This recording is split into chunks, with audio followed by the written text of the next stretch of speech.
We have town A and town B. Both towns don't have any water, but there's a river close by. So John from town A decides that he's gonna be the one to bring water into his town.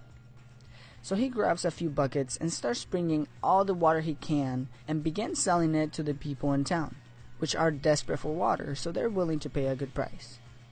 John starts spending all of his waking hours bringing water into town and selling it, so he starts making money. In town B, Steve is determined that he's gonna be the one to bring water to his town. So he spends the next 6 months creating a funnel that can bring the water from the river directly to his house. He doesn't get paid for this, but after he's done, he starts selling the water to the people in town for a good price. But there's a twist in the story. John from town A gets sick, so he can no longer bring water into the town. And since his income is dependent on his labor, he loses his income. Steve, on the other hand, he also gets sick. But since he already built the funnel to bring the water from the river to his house, he just hires someone to sell the water for him. And he still makes money whether he's physically there or not. See, the difference between John and Steve is that John works to get paid. His income depends on his labor, while Steve decides to work for a period of time, in this example 6 months, without getting paid. He creates a system that will generate income. The main idea is that the rich don't work for money. That is one of the reasons why the rich get richer. Let's look at the same example. Once Steve is done with his first funnel, he can go to town A and build another one and even run John out of business. And then he can go to town C and do it again, and then town D and E, and on and on and on. And he will be generating income from all of these funnels. This is actually called an asset, which I explain in more detail in my other Rich Dad Poor Dad video. So while John has to work every single day to earn his paycheck, Steve earns his, even if he is not physically there. So again, when most people work for money, the rich build systems to generate money for them.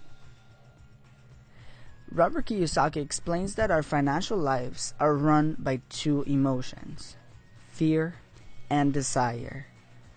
The fear of not having money and not able to pay our bills makes us go find a job, which is perfectly normal and it happens to most of us.